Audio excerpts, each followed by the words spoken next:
Good afternoon to all young people of South Africa joining us for today's NYDA session of Stay Lit. My name is Karawa Mohale, the Executive Deputy Chairperson of the National Youth Development Agency, and I'm going to be your facilitator for today. So today we're going to be discussing something that is very important, and we are theming it, Your Voice Matters. So we've brought different speakers from different fields. We've brought speakers from the NYDA board, who's going to be represented by Ms. Alexandra Proctor. We've got our speaker from Active Change Drivers. We also have a speaker from the IEC that is actually going to be taking us through the process of registration. But most importantly, why young people need to get up and register to vote. It is important for young people of South Africa to ensure that their voices are heard. And the only way you can be able to do that is through registering to vote, but most importantly, ensuring that you exercise your right to actually voting. We always say that now we might not be able to convince you to vote, but the least we can do now is at least convince you to register. At the time of voting, then you'll decide if you want to or you don't want to. But we don't want you to be in a fix on the date of voting. You know how nice it is, right? We've got all the swag with the mark on our thumbs that we have actually voted. You really don't want to miss out. But most importantly, you need to be able to participate in building South Africa. The only way that we can be able to build South Africa that we want is if we as young people take charge of our future, take charge of our present.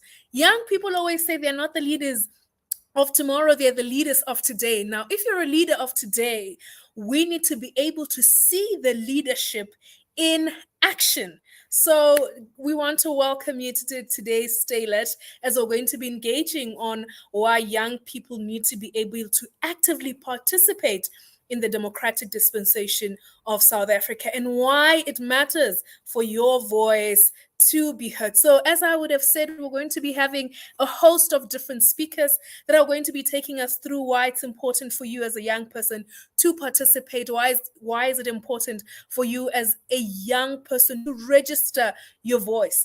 Accountability also comes from you speaking out. You sitting back and saying, yeah, no, but it doesn't change anything, actually changes a lot, because if you don't vote, other people are going to vote.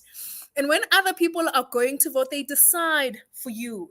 And when they decide for you, it means that whatever decision it is that they have taken affects you. So it matters. It matters at the end of the day. It matters that your voice is heard.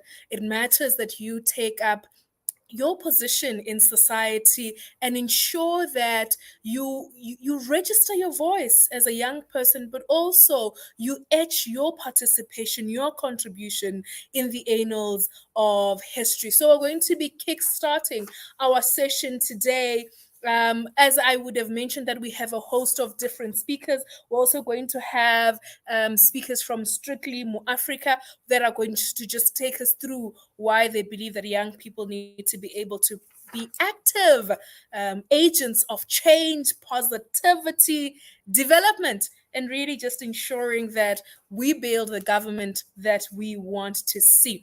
So if you have just joined us once again, my name is Karawa Mohale, the Executive Deputy Chairperson of the National Youth Development Agency, and we welcome you to today's session of the importance of youth participation in the general elections, for now, for tomorrow, and going into the future. So at this point, ladies and gentlemen, we're just going to be introducing Ms. Moagi Sisibanda, who is from the Independent Electoral Commission. She's a senior manager responsible for outreach, and she's going to be taking us through the IEC mandate, but also taking us through if young people can still register to vote. We do know that you might have seen that we had our very last voter registration weekend.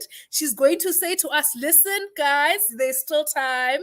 There's still time. Take out your cell phones and register. So we're just going to be welcoming Moagisi just to take us through what the IEC does and what is their role in ensuring that we've got an active citizenry, and more so we've got young people in South Africa that are patriotic and are able to participate in the democratic dispensation. Welcome, Moagisi.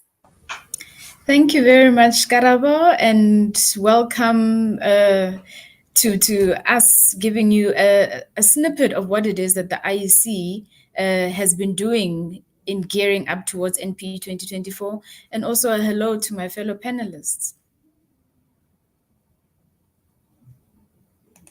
So should I go ahead and then put up my presentation? Yes, you're more than welcome to proceed with the presentation. Thank you. Okay, let's do that.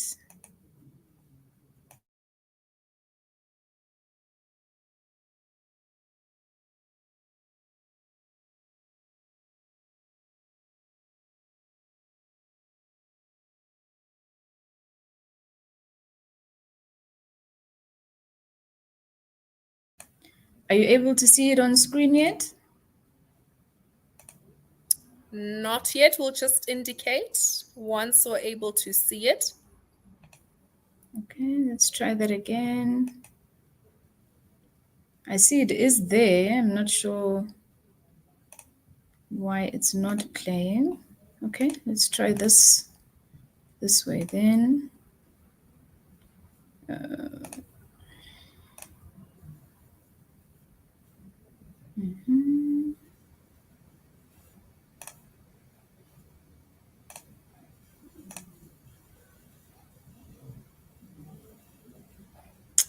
Okay, I'm gonna try and share my screen. Hopefully you'll be able to see it now. Share screen.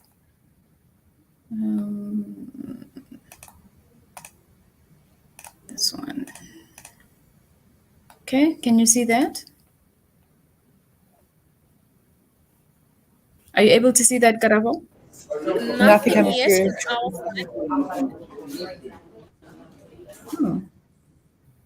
It does say I'm sharing the screen though from this side. Maybe if Andile can just assist us because the files are there. But just to say, Karabo, definitely it is very true that as the ISC, our core mandate, one of our key mandates is about providing education as well as information. And of course, we do this whether there's an election year or not. So each and every year, we are bound by our legal framework to conduct civic and democracy education. But obviously, when it is an election year, it does become very, very important for us to do civic and democracy education. And we've been gearing up to these elections by doing a variety of things. So, ahead of an election, Karabo, we always deploy what we call our expansion staff for outreach. So this is a cohort currently of just under 3,000 people who are on the ground, and their instruction is to conduct civic and democracy education on the ground for the public and have face-to-face engagements. Within our outreach department, we also have communications, and their role would be to put out information in the form of adverts, into the form of public service announcements, etc., posters that you may have seen as you're walking the streets around the country. And that is the difference between comms and what we do in this department, that we must engage the public and ensure that we're having the kind of conversations that deepen their knowledge and understanding of democracy overall. So it's not just about giving people information, but it's ensuring that they understand and facilitating their understanding of the information. So three things that have been very important in our current run of CDE is what has changed for 2024.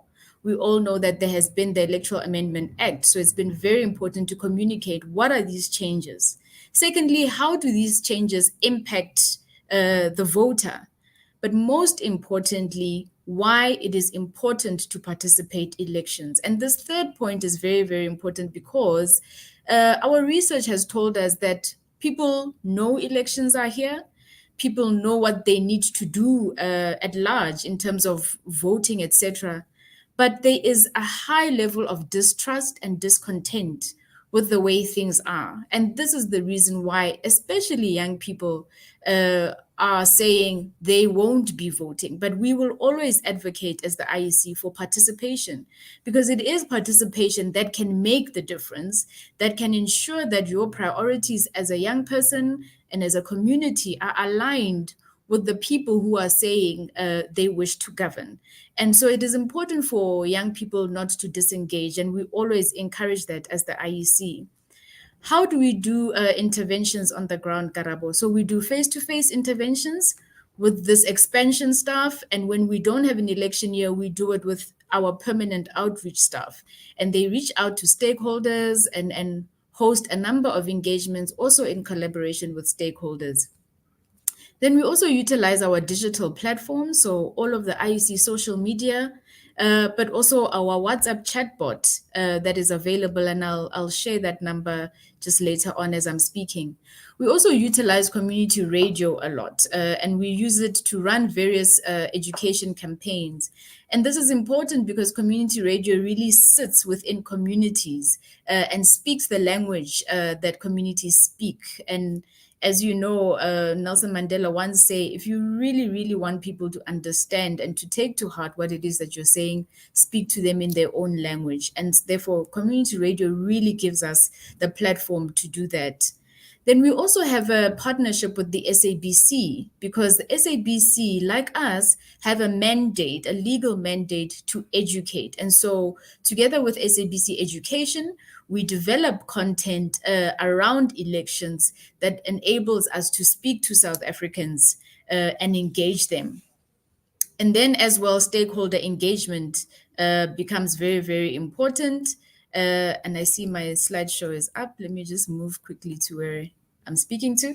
Stakeholder engagement is important because that's where you get to interact with your various stakeholders, but also partners within our society, because it can't only be the IEC that does stakeholder engagement. It has to be the role of every person, every organization and institution within the country. So our mobilization strategy towards NPE 2024, as I said, has included deploying some expansion staff. We have about 391 cohort of municipal outreach coordinators, and they further supervise the democracy education facilitators. And we have just over 2,030 of those. Now, they've started in this face-to-face engagements on the ground since July of last year, because we have to prepare some months in advance when an election is coming. And they will continue just for us to be able to close and get feedback from them about how we conducted CD on the ground and what are the learnings so that we can prepare better for the next election. This is just a breakdown, Karabo, of how we calculate those expansion staff. So we have one MOC, Municipal Outreach Coordinator, per one municipality and 4 metros. So that's the area that they would supervise. And for our DEFs, we have 1 per 3 wards. So one person will look after 3 wards, and this enables a person to be able to walk those 3 wards. But it's also a person who comes from that community and understands it, knows who the local stakeholders are, knows who they need to work with. And we spread these numbers across the various provinces, depending obviously on the size of the province and the size of the population, and obviously the need. Within our cohort of democracy education facilitators, we also have a certain number that's set for facilitators who come from the disability sector. And this is very helpful because we work very closely with the blind and the deaf community who have a special need when it comes to voting. And they work very closely with us to ensure that that community is also well informed and prepared ahead of the election. The next two slides, Karabo, I just want to show to all the people who are attending our webinar today the difference that expanding our staff ahead of an election really makes. So this is a mapping of our CDE events, our outreach events in quarter one. So quarter one would be April, May, June. And the darker the color, that means more activity. The lighter the color, it means a lesser number of activity. So that's quarter one. This is before we had expansion staff on the ground. And this is quarter two.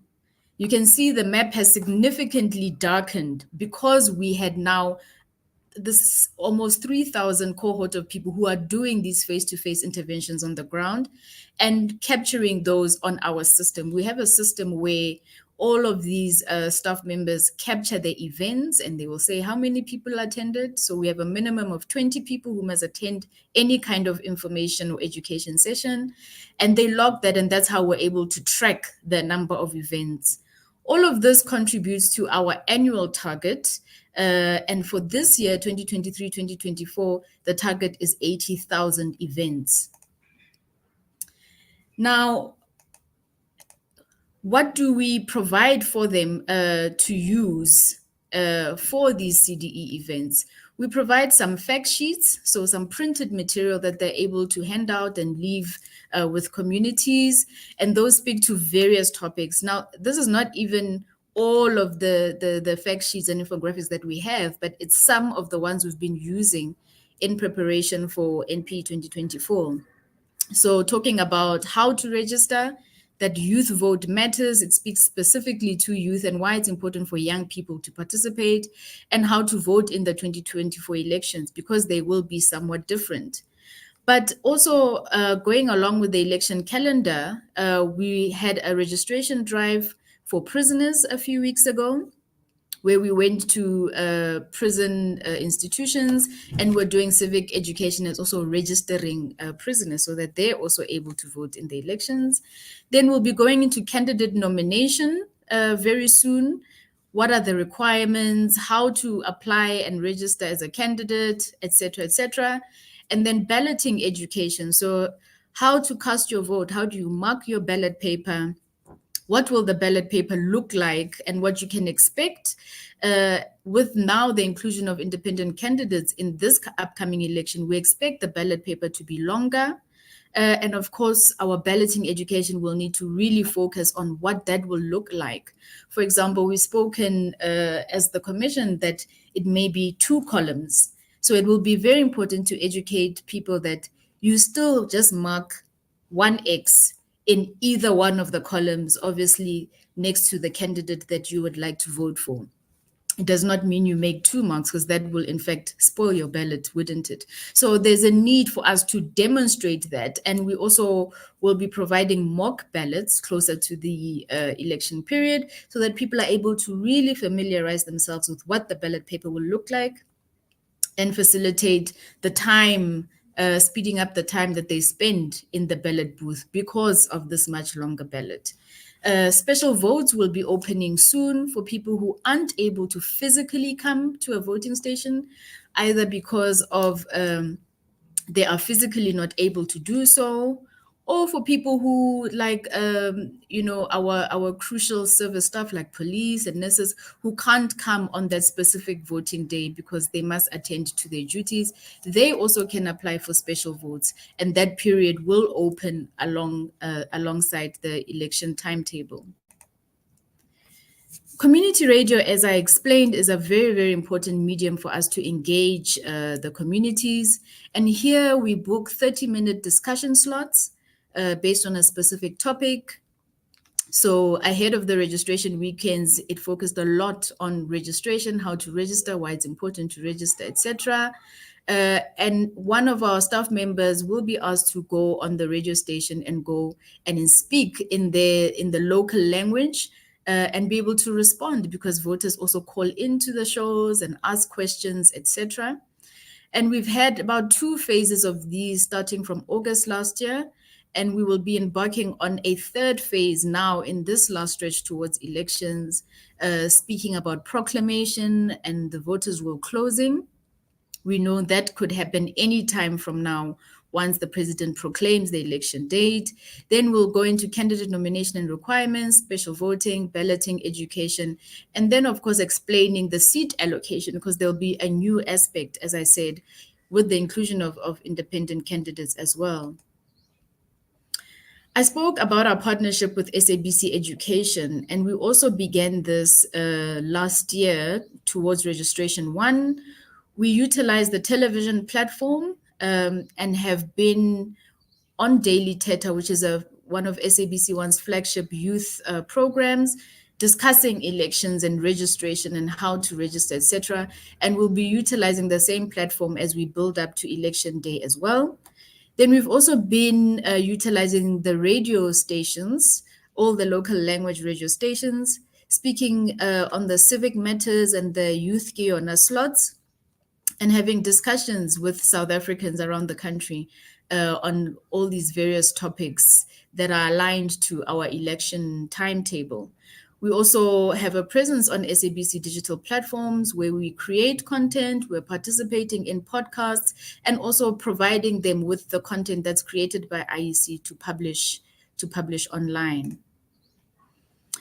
One of the things that we do as well is we develop digital content. So we have a series of animations that we've been developing since 2021, and we have a new sort of a package of animations that speak specifically to NPE 2024. We'll have about 4 of those just speaking to some of the key changes, and I hope to play just one of those animations shortly.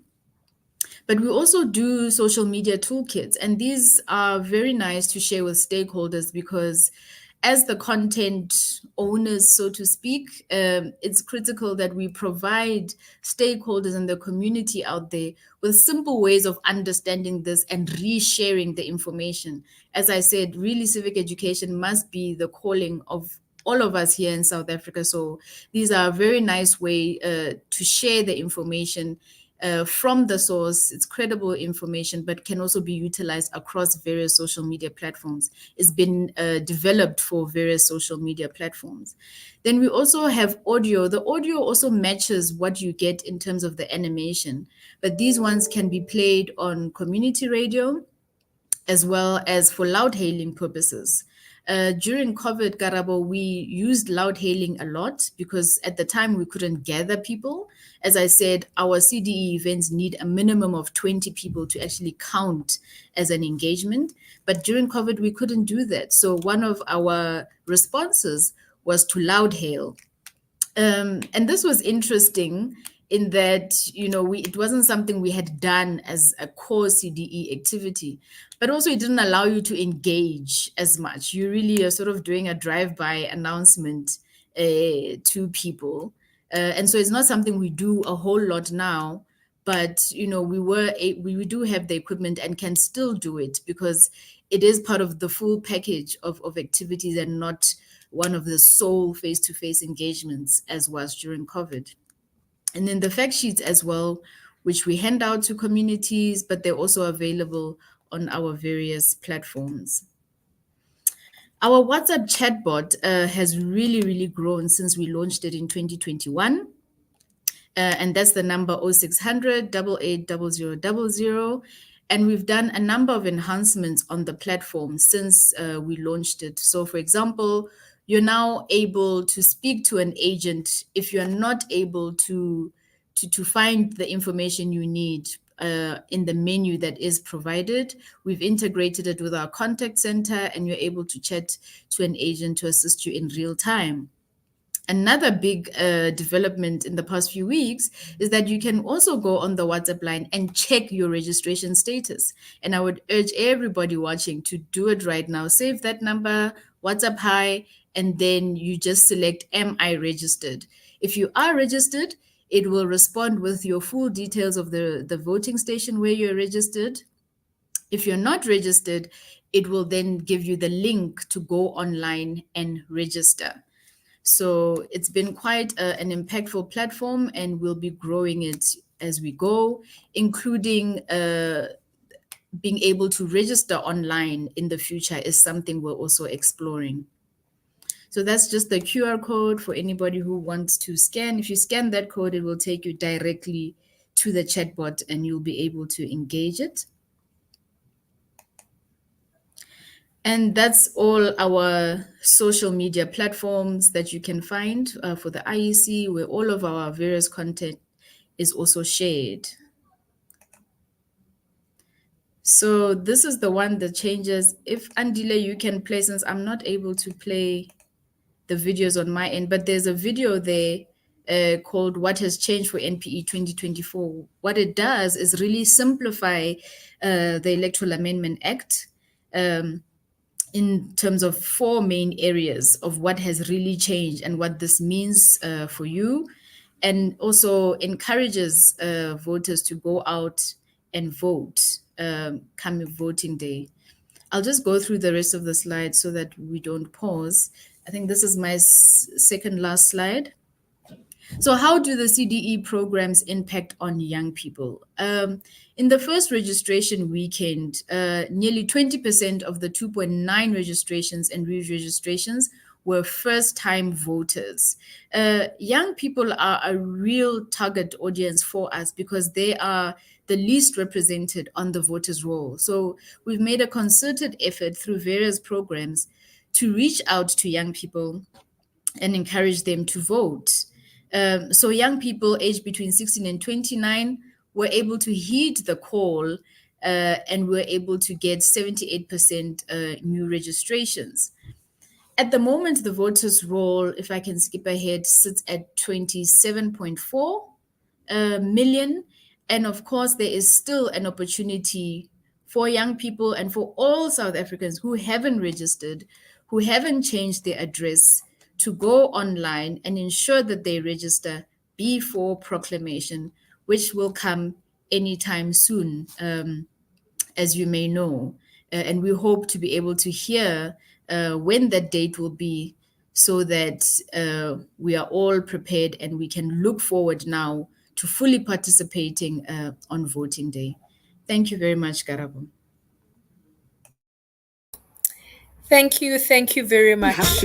We'll just ask Andile to check if we can be able to play the videos for us. Able to do it from wherever you are, and here is how. Step 1. Get your essay. Registering to vote shouldn't have to be hard. Better yet, you should be able to do it from wherever you are, and here is how.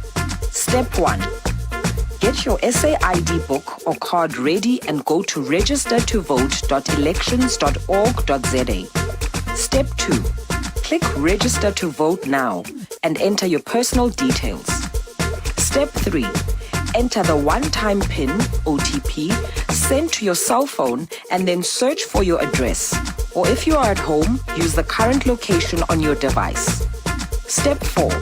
Take a photo of your ID or submit a scan of your ID, and then you will receive an SMS within 24 hours confirming your successful registration. And that's it. You are registered and ready to vote in the upcoming elections.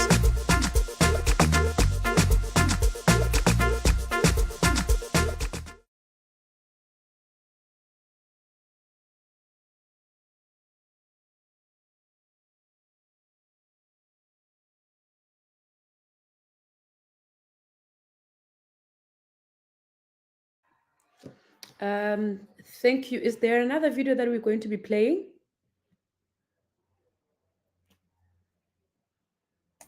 Andile? Yes, I think Andile, there's just one more. Andile, if you can just play the next video.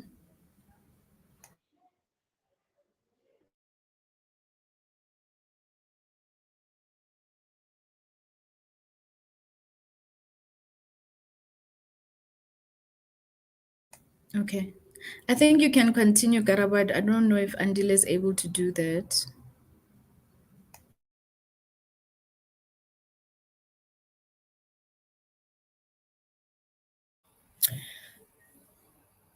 Thank you. I think Andile will assist us perhaps at a later stage. Ladies and gentlemen, I'm going to be handing over to a co-facilitator, and that is Miss Sarah Mugwebo, who comes from the department there that's dealing with finances. So in case you want to also ask what Treasury is doing to assist young people, this is your person. She is in the office of the Deputy Minister of Finance. Miss Mukwebo, we are handing over to you. Thank you so much. Years. Thank So you. our democracy has Karabo Mohale. Oh, I see the video was about to come on. So we'll play it immediately after this before we start engaging with Moagisi's presentation. So as introduced by Karabo Mohale, my name is Sarah Mukwebo and I'm the co-facilitator for today's dialogue that is focused on our democracy, youth participation more especially, as well as the importance of it. I'm going to ask Andile to just quickly play the second video, and then we will then take discussions based on Moagi's presentation. So please give it a go, Andile. And it has. The election process has changed, giving voters more choice. Independents will contest alongside political parties on the regional and provincial ballots. And you will get 3 ballots when you vote in general elections. Elections will be more secure because you can only vote where you are registered unless you apply in advance to vote elsewhere. And more convenient for overseas voters. You no longer have to apply in advance when voting at the foreign mission where you're registered. Don't be left behind. Register and then vote. It's your democracy. Own it. For more information, go to www.elections.org.za. Find us on social media at IEC South Africa. Or WhatsApp hi to 0600 88 0000. Thank you, Andile, and thank you, Moagi, once again for your presentation. That was very, very, very informative, and I am pretty sure that many of colleagues on here have learned as much as I did from the presentation that you gave. So what I'm going to do, considering that everyone is going to be giving presentations based on what they were told to speak on, I am going to start engaging with each person's presentation now, instead of taking a round of questions at a later stage. So I pick up very interesting things. One of the many things that I've been exposed to, I've learned with regards to youth participation is that the youth likes being engaged and they like knowing, and also they like being listened to. And one of the things that you've actually raised was that there's a high level of discontent and distrust amongst the youth. And I don't know if you can elaborate on that and explain as to why that is the case. Thank you. Thank you, Sarah. So as the Electoral Commission, we do some research that looks into voter perceptions and voter behaviors. One of the key ones that we do is the voter participation survey, and that one is conducted ahead of an election. And then we do the election satisfaction survey. That one is conducted on voting day, where people are surveyed right after they voted. So our voter participation survey, which we've already completed, has told us that the trend of distrust and discontent has continued. And it's been a trend, this decline in trust over the years, over the last 20 years that we've been doing this kind of research. And that is based really on the lived experience of people and the challenges that they're facing, socioeconomic challenges, young people without jobs, issues of corruption are brought up. And all of these things, people attach the value of voting to the discontent or the challenges that they're facing, and then decide, well, they're not going to engage. So it's not that they don't know, they are choosing not to engage purposefully as their agency. But we do know, Sarah, that disengaging really creates what we call mutual neglect, what Professor Schultz calls mutual neglect, especially of young people, because they are such a big, significant number of our voting population. And we're all talking about the millions of young people who are not registered. By them disengaging, the political parties begin to then not necessarily prioritize them as well. Because remember, politics is also about money, and campaigning costs a lot of money. And if you're looking for votes, I'm going to go to the people who I know are already voting. Our research tells us that the older generation consistently votes more than the younger generation. People who have had a taste of voting are the ones most likely to continue voting. And that's why our research also says that a young person who registers and then goes on to vote is more likely to continue voting in their lifetime than if they never register at all. And you will see the difference between our voter participation survey, where we're surveying all South Africans. So their voting hasn't happened. So it's disgruntled people, it's people who voted before. We have a lot more disgruntlement in our voter participation survey than we do in our election satisfaction survey, because those are people who've just voted. They're being surveyed throughout the day. And they're like, oh, this is what voting is about. Everything happened as it should. I didn't see, all the misconceptions that get thrown around elections. I had a good experience. I didn't wait in line very long. And we've significantly reduced our waiting time from 30 plus minutes to about 5 to 15 minutes, all because of research. By really getting to know what is it that people, struggle with within the voting system, and then you try and quicken that process, and that reduces the waiting time. So people who have voted have a much more positive experience of participating in elections than people who've never done it. And it's those people who are not content, who are, disgruntled and disaffected, who we all need to be speaking to, because those are the people whose perceptions we need to turn around. And just say to them, register to vote. You don't have to know, because people always say, who am I going to vote for? I don't know. You don't have to know that today. You will figure it out. Campaign season has just started. You'll figure it out, and you will find the person or the party that most aligns to your ambitions. But at least give yourself the option to exercise your constitutional right, a hard-earned right, come election day. Thank you, Moagisi. Last question before we move on to our next presenter or speaker. You spoke about changing the perception of a lot of young people, especially when it comes to our electoral processes. And I'd like to assume that all of us right now on this platform are the same age mates. So we've been exposed to your soul buddies, we've been exposed to Dynamite Proof Dudes, we've been exposed to a whole lot of Soul City educational programs.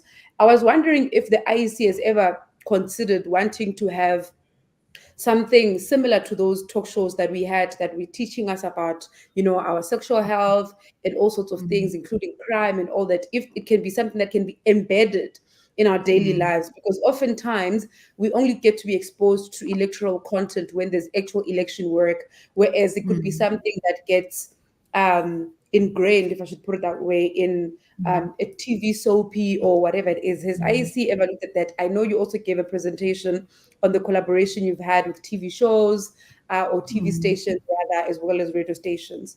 Thank you. Yeah. So we've really, I think, tried every medium as much as possible, including embedding of democracy education in storylines and soapies. We've done it in Generations back in the day, I think in some of the more recent series. But all of those things also require quite a bit of budget. And so year to year, you sort of evaluate where do you have the most impact and where do you need to go. We find that definitely mainstream media, television, because our most recent research also tells us the most trusted medium is television, followed by radio, and then digital. So we've been placing a lot of our videos and animations on television as public service announcements. In this round, we didn't do story embedding of storylines specifically, because we had a good run with live talk shows the last time. And so that's where we've been making a bit more of an investment. But we're always really re-evaluating where we're placing our civic education and where is it yielding the most impact. And that's where we go. We don't we're not married to any platform. We're really about evolving. I mean, as an election management body, online registration is new because our research was telling us young people don't want to stand in queues. They want something more convenient. So we developed the online registration, and here it is. And so we're forever changing and growing our digital presence, not because it's the only medium, but because you have to be everywhere where young people are. And face-to-face remains very important because people relate a lot to people engagements. And so holding a lot of town halls, going to taxi ranks, to malls. We've got a schools program that we run in collaboration with the Department of Basic Education. We're currently running a registration drive, actually, at schools around the country. And that the core part of that program kicks off in Freedom Month in April, and we do it all through to September. We're also kicking off our tertiary institutions campaign from March onwards. And even now, we've been doing a registration drive at tertiary institutions because those face-to-face interactions really yield a lot of impact. As you said, Karabo, young people want to be heard. They want to be heard. And a lot of what we hear has nothing to do with us. We don't deliver services. We're not a government. We're simply facilitating and managing a democratic process. But we avail ourselves for those conversations because it's also our work to show them how then not having electricity circles back to your democratic participation. How are you ensuring that jobs are prioritized by those who govern or your political representatives? How are you holding them accountable between elections? Because it's not just about coming through when elections come around. Are you getting involved in those accountability processes in between? Do you know who your local councillor is? Do you go to your community meetings? When last did any of you here in the platform go to a community meeting? You know, a lot of people are guilty of that. And a lot of us are also complaining about services that aren't rendered, but we've disengaged, and we need to ensure that people come back and do so in numbers and do so consistently. Because if you stop, things can go wrong. Democracy is all our job. We are the people who must govern. So let's ensure we're participating so that all governance processes are going accordingly. Thank you so much, Mahisi. That was very, very insightful. There's a lot of points that you've actually mentioned that I feel, Deputy Chair, the NYDA has a responsibility of continuing the discussion. You know, it also includes digital democracy. How, as the youth, we've constantly used digital platforms to hold politicians to account in instances where we might not have direct access to them. So it would be great to also just see how your digital campaigns have actually reinforced digital democracy in our country. You know, as the generation that is constantly in their phones, sitting now here, facilitating this discussion, I literally have 3 screens in front of me. So it gets to show that this is where the youth is, and we need to then reinforce whatever form of work we'll be doing there to reach out to those people. Moving on, and we are slightly behind with our schedule, so I'm just going to ask for all of us to stick to our allocated time. I would like to now hand over to Tebogo Motlana, who is a project coordinator at Activate, which they are Drivers for Change. So Tebogo will tell us briefly about the organization, as well as then expand on the presentation and the information that is going to be sharing with us today. Thank you. Tebogo, over to you. Thank you very much, Sarah, and good afternoon to all the colleagues and everybody that's watching. As it's been said already, my name is Tebogo Motlana.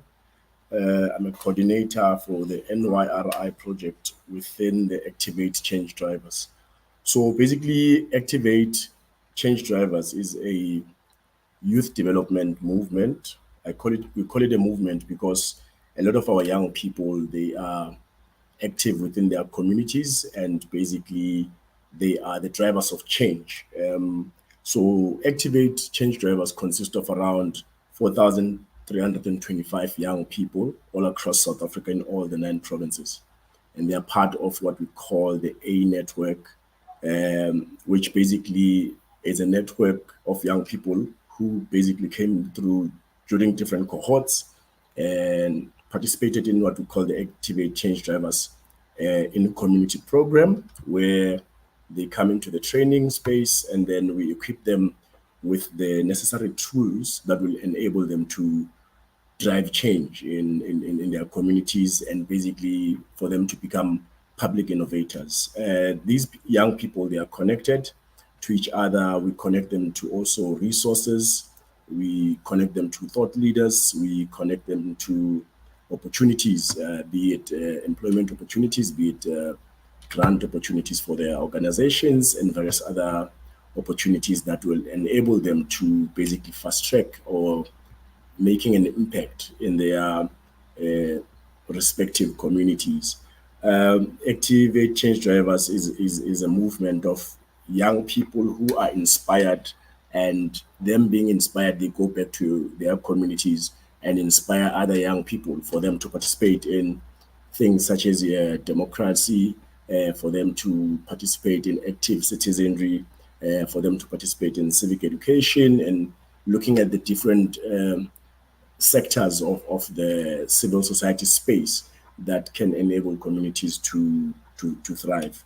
And it's young people who provoke public debate in their communities and dialogues, and they influence the society's trajectory to sort of change the status quo, be it in a community where there's no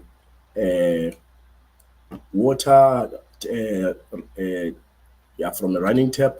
They are the people that will go to the municipality to find out what is happening within the local community, why they don't have a tap with running water, why is it that they don't have a bridge maybe that connects young people from a village to a school kind of thing. So basically looking at, we are privileged as Activate also that we are one of the stakeholders or partners with the IEC, where we found ourselves having a civic education unit dedicated to basically making sure that we reach out to as many young people as possible to educate them about voting, democracy, and how to become an active citizen. But our most recent project is the We Are Voting campaign, the hashtag We Are Voting campaign, where we've reached out to schools, where we've reached out to taxi ranks, where we go to public spaces, where we talk to ordinary citizens about voting, elections, and them participating in democracy, democratic processes. So looking at using democracy to drive change, as Activate, we are basically making sure that youth is not just a topic that comes up as and when it's June and young people, they are told all sorts of things, or they are promised all sorts of things, or perhaps during statistics when maybe the statistician general will be doing a speech, giving a report, but more of citizens that are accounted and are accounted for. Because young people, my colleague Moagisi raised something about young people being disgruntled, and basically they decide not to participate in these democratic processes. But in truth, young people want to see or want to observe that is there the connection between, when you say you're doing a survey that speaks to voter satisfaction, but does voter satisfaction also equate to service delivery satisfaction? So because young people also, they are observant, they can see within their communities that yes, we have voted, but how does voting assist us if it does not speak to what we were promised by different parties in terms of their manifestos? So within our Activate Change Drivers program, in community program, for instance, we enable young people to participate in what we call unpacking the national budget, where they are given an opportunity to say, be like a minister, allocate a budget for departments, various departments. They get to get the feel of how that goes in terms of our ministers allocating budgets for different departments. So that on its own speaks to them acclimatizing themselves with the processes that are possible within different sectors of government, be it from local, provincial, as well as national. Now, the most critical question that young people ask when we get to interact with them, or on my personal capacity interacting with them, sometimes they ask how can a community, for instance, in a community where people are disgruntled and the local ward councillor is not delivering the services that they have promised, why does it take maybe them having to wait 5 years for the next coming local government elections, for instance, to sort of remove or vote out that particular local ward councillor? Because young people, they are people that driven by results. They want to see things changing practically rather than these long speeches of documents and so on. If you have realized nowadays, young people, they don't have the time to read a lot. Their attention span has basically reduced immensely. So there are more people of infographics. There are more people of short videos. They don't necessarily rely on these 178 pages of reports that speaks to something that has to do with the economy, service delivery, etc., etc. So it's a matter of saying, how do the government that is in power at that particular time take these particular documents that speaks to development, that speaks to say, we have done this, we have achieved this, translate to what the young people are currently passionate about and currently wanting to see changing in their communities. So looking at using democracy to drive change, young people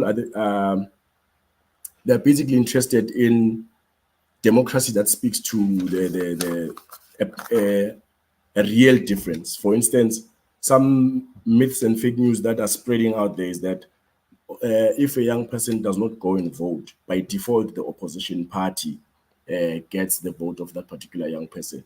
And some of them, they'll tell you, why is there a need for me to go and vote? Whilst already I've been told that if I don't go and vote, my vote is going to be allocated to a party that is in government. Does that mean that also me voting, they're going to rig my vote and so on? So those are some of the things that the IEC ought to demystify, so that to put young people into confidence.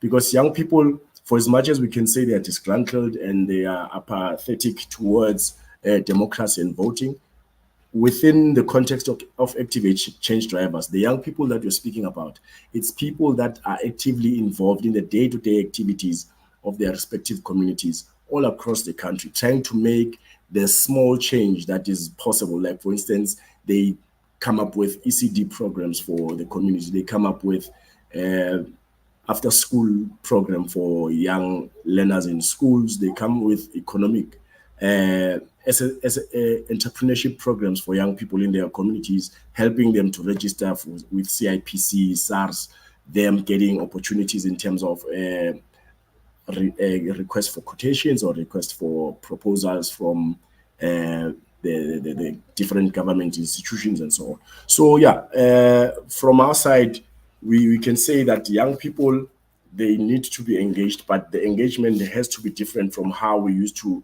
engage young people in the past. To say we are now living in this era, and in this particular era, this is what young people want, and we adapt to what young people want, not necessarily using old methods and thinking that they will address the current challenges that we face now. In closing, is that basically activators or activate change drivers, it's young people who are solutions oriented.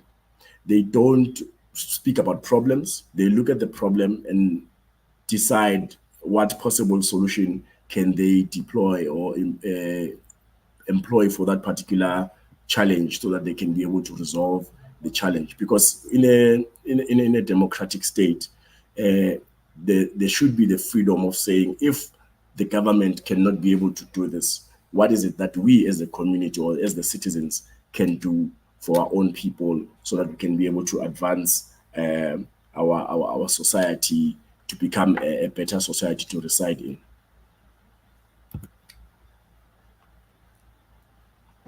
Thank you so much, Tebogo.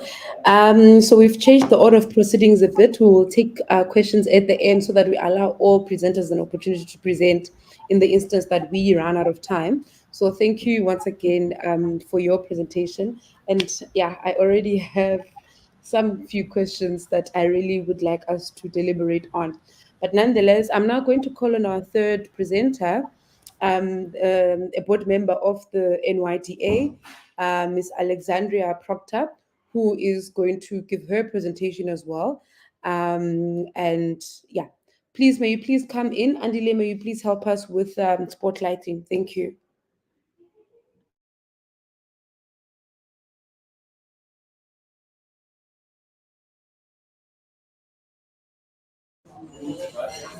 Hi, good morning or good afternoon, I guess, everyone. I think there was a slight miscommunication there. I'm not doing a presentation today. I'm just here to add to the conversation, to answer any questions that come through from young people from the NYDA perspective. So you definitely move on to the next presenter in the proceedings. Okay, thank you. I just want to twist this program a bit. I think maybe tell us about your first experience having voted. So it can even be just for 5 minutes. Just tell us about your experience as a first-time voter at the time that you participated. We may share that so that we just get an understanding as well of people's experiences of this process outside of what the data and the research says. Thank you. Of course, yeah, I'd love to share that. It was an incredible experience. I think the first election happened, I turned 18, but my first election only happened when I was 22. And it was so exciting. I remember it came up and I registered straight away. But I've always been quite politically active. I think really excited, really proud of obviously of our democracy and how far we've come as a nation. So I got involved. And I'm sorry if there's a lot of background noise. I'm sitting here in my office right now. There's a lot of things happening. It's quite an exciting space. Yeah, so it's pretty straightforward. This was before online registrations were really a thing. So I had to go in person to my voting station. It was very easy. I went online. I just found out where my voting station was. I was a student at the time, so all the students were living in the same area around the university. So we all just went down, and we kind of made like a big sort of like team event basically. So a bunch of us went down together. We all registered together. It was really exciting. Afterwards, we went for lunch. We made kind of like an outing, made something quite fun. And then obviously an election is very important. because I know in the last election, I think about 26 million people registered, but almost 10 million of those registered didn't rock up on voting day to actually vote. So it's so critical to actually follow through after and go vote on voting day. And then went through, the line was so short. Oh my gosh, I think I was like there for like a minute, 2 minutes. Went in, showed my ID documents, got the mark on my thumb, cast my ballot, and played my role in our democracy. It was an incredible experience. And ever since then, I've voted in every election, local, national.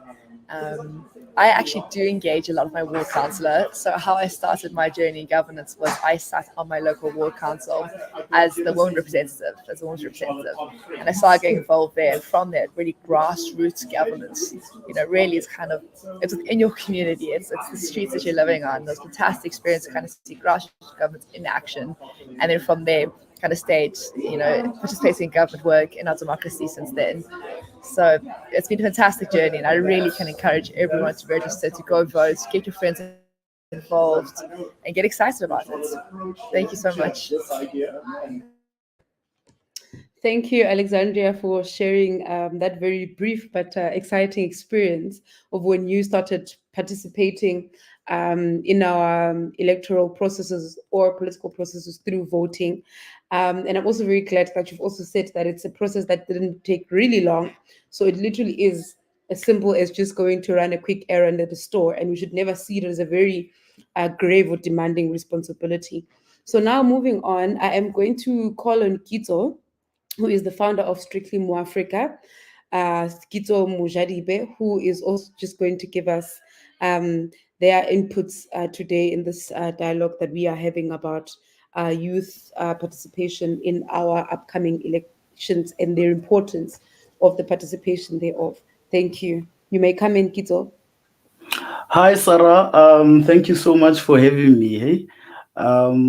This has been so insightful. I'm just so happy that I was the last speaker, because like, wow, everyone on the panel is just saying so much, and the importance of voting is I think it's not even something that should, it's a need. I think young people should go to the polls. Whenever I engage a lot with young people, I always tell them that, guys, take your exes to the ballots, meaning go put your ex there, because that simply means that you are conscious of where you see the country going. A lot of young people, as some of the panel members have said, are disgruntled. But until when? I mean, for you to lead and bring about change, you have to take the step. You can be disgruntled and sit back, but in all honesty, that does not really help anything. I mean, young people will lead. Young people are the future of the country and even on the continent. I mean, Africa as a whole is just anticipated to have the youngest workforce in 2030. So young people need to be engaging more. Young people need to be making their mark, voicing whatever opinions and ideas they have. They need to lead, they need to be in the forefront. I mean, already we've got 18 to 34-year-olds are already constituting a third of the adult population. I mean, that clearly just indicates that there's a big number of young people that can make a change. If all young people go to the polls, their voice will be heard. So being disgruntled as a young person, I feel that it's something that we need to take charge. I don't think it's something that we need to allow it to keep us away from the polls. We need to go, especially now, because with the IEC, they've implemented so many ways to make it easier. As my colleague Tebogo has said, that young people are driven by results. Young people have a short concentration span. Young people don't want to be sitting. I remember the first time I voted many moons back. I was there with my green ID and I was so excited. But now the line was too much. And because I was excited to vote, I had to wait that out. So now, because there are so many innovative systems that different platforms are putting in place, I think that honestly, young people really need to be voicing their concerns through voting. It's your democratic right.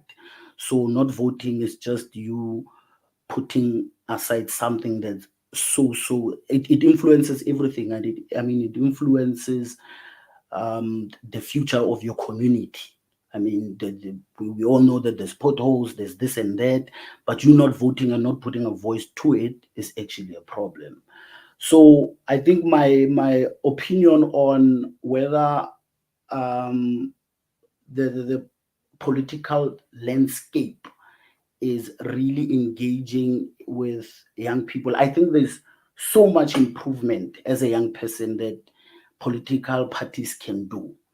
I think, number one, they need to be involving young people more. Young people need to be having a voice. As my colleague Tebogo also mentioned, that the moment young people have a voice, they're able to speak on so many different levels and perspectives. And now it gives them hope. So it takes away the complaints, and because young people, honestly, they are solution driven. As a young person myself, when I see something, I'm already thinking a solution. I'm not thinking on a problem that cannot be stopped. So I believe that everyone needs to come to the party. Young people need to be involved more. They need to be given a voice. They need to be given platforms to engage about solutions that are facing the country. Load shedding, potholes, unemployment. They need to be taken into spaces where their voice is very, very loud. In terms of leadership as well, I think the young people well governed. There is no way that 2030 young people won't be in the forefront of leadership in South Africa. So this meaning that young people, you might not even be in a space of politics, but the truth is that the political landscape affects every single young person. Every single South African is affected by the way that the politics maneuver in the country. So my view is that as a young person, as an old person, go vote. Go to the ballot, cast your vote, audit all of those political parties. I mean, as a young voter myself, I've voted, I think, about 2 times, 3 times. Through this period, every single time I audit the past period from the previous period I voted. For me, this assists me so much in determining on whether the person that the party I voted for qualifies or is worthy of my vote, or whether the other ones who are also coming to me and telling me that they can do 1, 2, 3, are they worthy of my vote? So I always advise young people to audit their votes, audit the parties every single time is voting time. Go out there and audit them. Make sure that, okay, you've been telling us 1, 2, 3. You've managed to get to 1, 2. Are you worthy of my vote? So personally, that's what I think. Don't just do it for the sake of doing it. Do it for the sake of the growth of the country. Yeah, I think in terms of how do I feel about people's concerns and issues, I mean, the youth issues, I honestly feel that the youth is not really well represented, especially with after what I just said now. I think we need more young people in different spaces. I think we need more young people engaging and young people being part of the decision making, not just states coming and young people want this and that. Young people need to be in parliament. We need young people who will be taking decisions, who will be the voice of young people. Because there's so many things that I think as a country, especially South Africa, we should be leading, especially on the continent, in terms of innovation and so many other things. We need young people for those things. We need young people for those things. Political parties need to speak as Karabo, as you've mentioned. Political parties need to speak the language that young people understand. Because when young people don't really understand, I mean, you can. For argument's sake, a lot of young people are disgruntled even about the State of the Nation address. I always advise young people that listen to the State of the Nation address. Compare what was said last year and what is said this year. See the improvement. See where things are lacking. So that's where you are able to now also be worthy of a seat. Your opinion now really matters. But the moment as a young person you become disgruntled and you stay away from listening to the State of the Nation address, something that really, really looks at you and you need to take accountability for, and or maybe ask the people who are accountable why certain things are not being done. Not having that knowledge is also a problem as a young person, because how do we now put you in certain rooms where you will be the voice of young people when you are not really knowledgeable? So I really think that the importance of voting for young people is of great significance, and political parties really need to engage with young people. They need to be on the ground. They need to really understand the concerns that young people have. I'll try and just keep it brief there and maybe just wait for questions. Thanks. Thank you so much, Kito. I would just like to informally apologize. Kito has been experiencing challenges with the device he's been using. That's why his video is not on. However, that did not affect the quality of engagement. And thank you very much for your inputs. We are now going to move to the questions and answers based on our panelists' contributions. And before that, I'm just going to note a few comments from everyone that has been watching or participating in our dialogue today about the upcoming elections and the importance of youth participation. There is a Ntoto Lempo who is saying that they are very grateful for online registration because it has made their lives easy. So I am also one of the people that constantly tell the young people to register. And I just say, if you have WhatsApp, then you can register online. You don't even need to leave the house. You can just sit there and take a picture of your ID. So to the colleagues at the IEC, this platform has been really, really, really a big game changer, because I would recall that even with the announcements by the IEC post the registration weekends, a lot or a considerable number of new registrars or people that were changing their addresses or areas of residence used the online platform. So this, in a way, does enable participation into our democratic process with so much ease compared to when people have to physically take themselves to where they have to change the addresses, whether it's the IEC offices or it's where there would be voting stations at that point in time when it's official registration weekend. I also want to just note the comment from Alex Milanzi, who is saying that they can't wait to cast their first vote in 2024. And I'm also very excited for you because it is quite a big deal. The excitement also starts when you have to get your ID for your metric exams.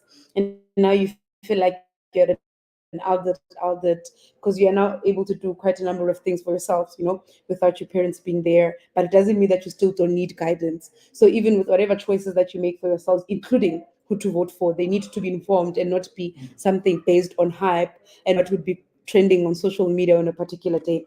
So I am now going to just present a few questions to our panelists based on the inputs that they gave.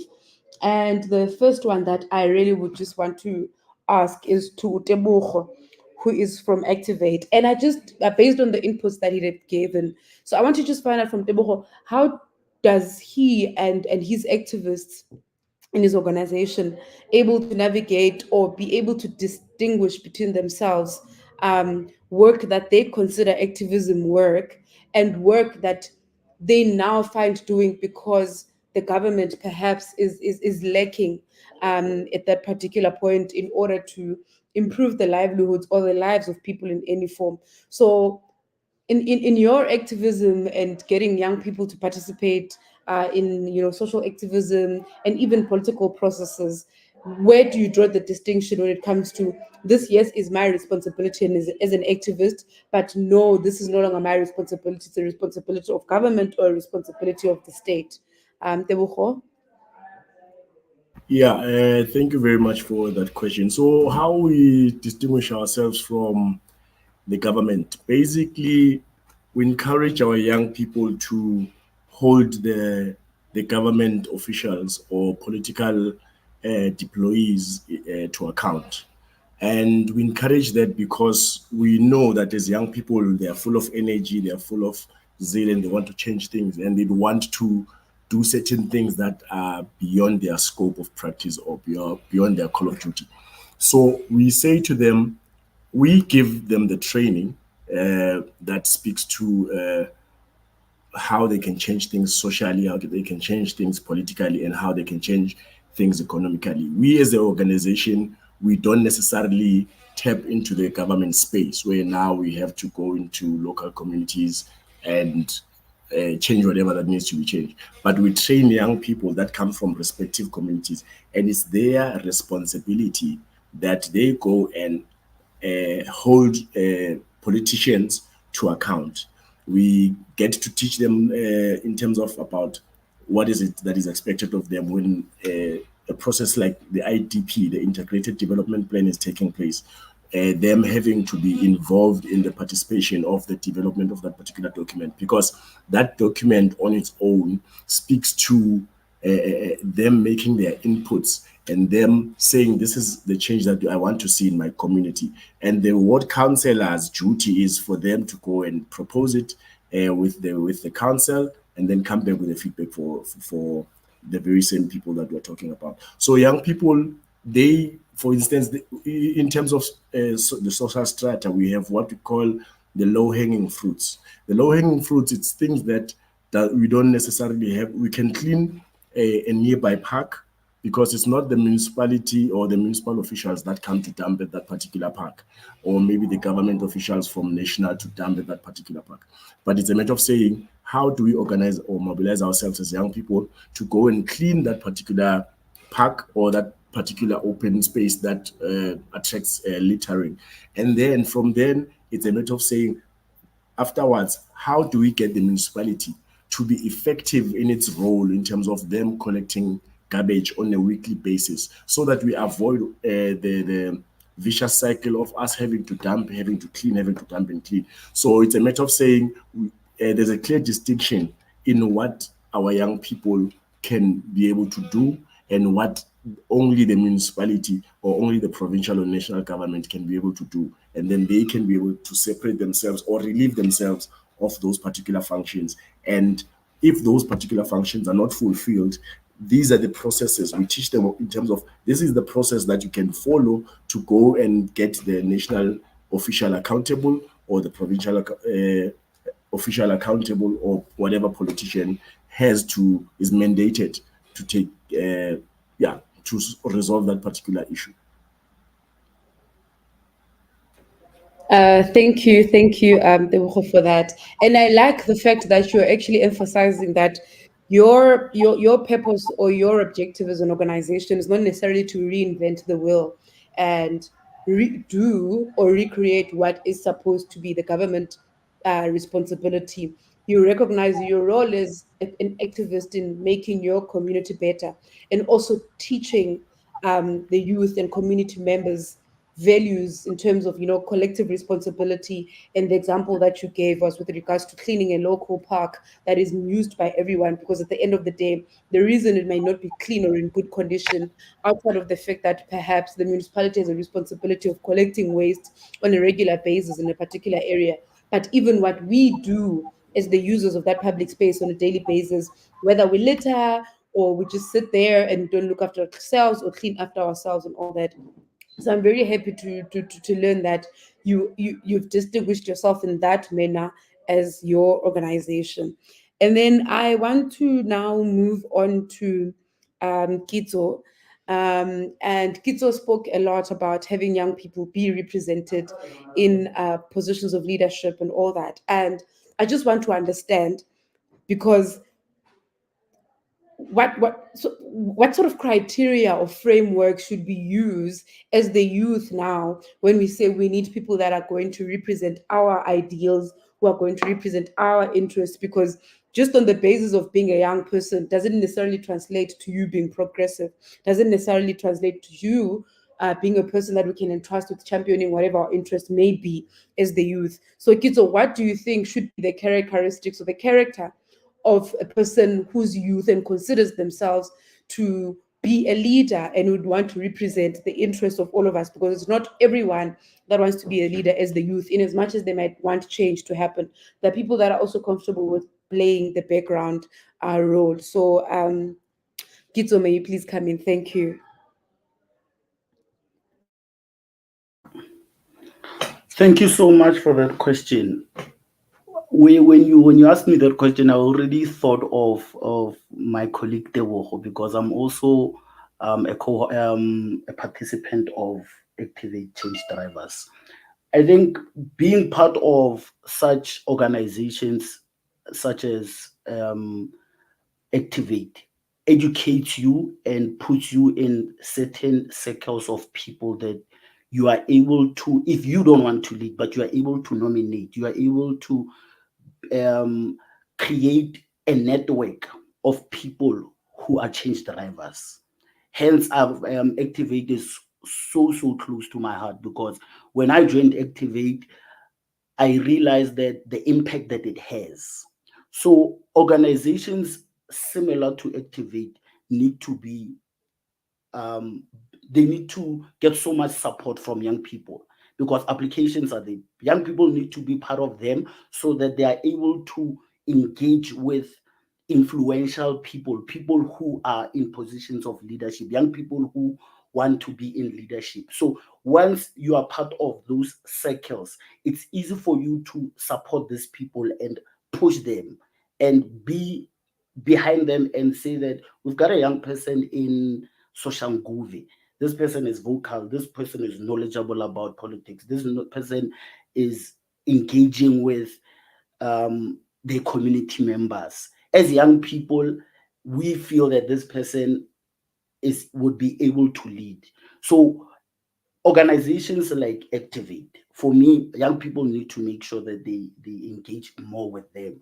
I mean, it unpacks so much. It educates you about some processes that you get to in terms of being a good leader. So educating yourself. I mean, a lot of young people, as we've spoken, young people are on their phones, but majority of the young people that are on their phones, unfortunately, are not investing in knowledge. They are more on the social media, the other things, which is not a bad thing. But I think young people also need to now start educating themselves about, before you start burning a tire, which is wrong. Understand the systems, understand the paperwork that you need to submit, to understand who's your local counselor, as we've mentioned. So once we are able to also, as young people, educate ourselves about certain things, it's easy for us to have a voice. It's easy for us to raise our hands and say, no, I can lead this because I know who's my local councillor. We've handed in memorandums and nothing has been done. So my voice is actually important in this space. I'm willing to lead. I think that's how I can unpack the question.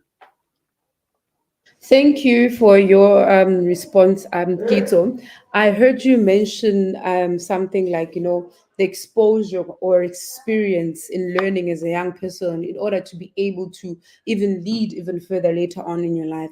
And I just want to ask this question to Muikhaisi. If the IEC has or allows young people that are interested in voluntary work and to work with the IEC, during whatever spare time that they might have, whether it's during school holidays or it's during weekends, because that's also many a times when young people get to be hands-on and be part of the solutions and also like make good with the time that they have, so that they don't find themselves getting involved in other things that might hinder their growth or even impact the quality of their future.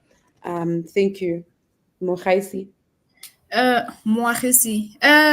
I mean, absolutely. Sorry about that. No problem. The expansion staff that we also hire around elections is actually, majority of them are young people, and it's young people who were out of jobs, for example. We often talk about the missing middle. So it gives an opportunity as well for young people to come on board who are passionate about democracy to also get involved. We also encourage young people who do want to participate to find organizations such as Activate, because they will also get the correct resources in order to educate. We don't want people educating on the basis of opinion or perception. It must be factual and incredible information. So also volunteering with Activate and all these other organizations, even yourselves as NYDA, is find a place that you can get involved. Otherwise, also as a young person, all of our resources are available through our website, through WhatsApp, and various social media. If you arm yourself with that knowledge, you too can also be a change agent in your own community, providing the right type of information. And if you will, if I can just comment, there was a mention around if you don't vote, then your vote will be given to somebody else. That is practically impossible, because there's no one who has a bank of votes sitting to allocate. You can't give a vote that doesn't exist. Only the people who vote will their vote be counted. So I really want to dispel this whole myth around the fact that there's some votes sitting out there that can be allocated to people. It's absolutely not possible. You cannot count what does not exist.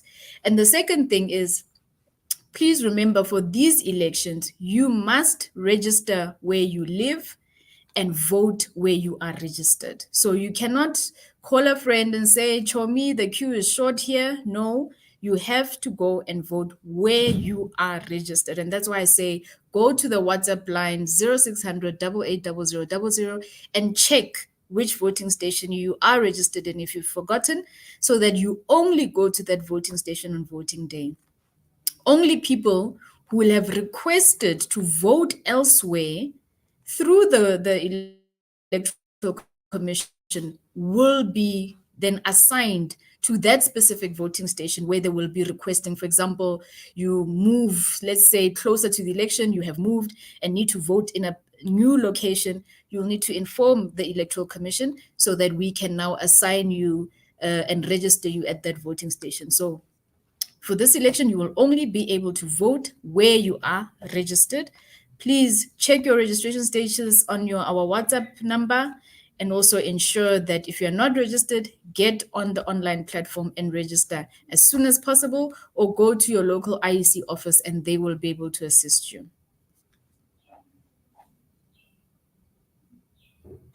Thank you very much, Moagisi, and thank you so much to our participants. We have arrived close to the end of our session, but I'm not sure if Miss Alex is still on the platform from the NYDA board, so that she can give us her parting shot before we request Mrs. Zwane to succinctly close the session for us and meet again when we discuss why young people need to participate in the elections. Is Ms. Proctor still on the line? If she's not, that's okay. Thank you very much, ladies and gentlemen. I'm going to hand over to Ms. Nondumiso Zwane, who's the Executive Personal Assistant in the Office of the Executive Deputy Chairperson of the National Youth Development Agency. She's just going to wrap the session for us. And once again, we really just want to appreciate all of our panelists, the invaluable and indelible contributions that you have made, but also motivating us that there is definitely more that we can do as the NYDA to ensure that young people become active participants in the development trajectory of South Africa. Ms. Nondumiso Zwane, over to you. Thank you very much, Ms. Mohale, and good afternoon to all the young people who have joined us today, who took their time and decided to join our session. Well, I have a tiny role to play to give the vote of thanks, but which also means a lot. I would like to thank our speakers for sacrificing their time and coming to share the information with the young people of Saudi. They really needed the information to the young people. Thank you very much for joining us today. I hope that today's session changed your mind and made you realize that it is very important to register to vote. I mean, you now have IEC on WhatsApp. Why are you not registered to vote? Thank you very much. From me and the Office of the Executive Deputy Chairperson, have a lovely day.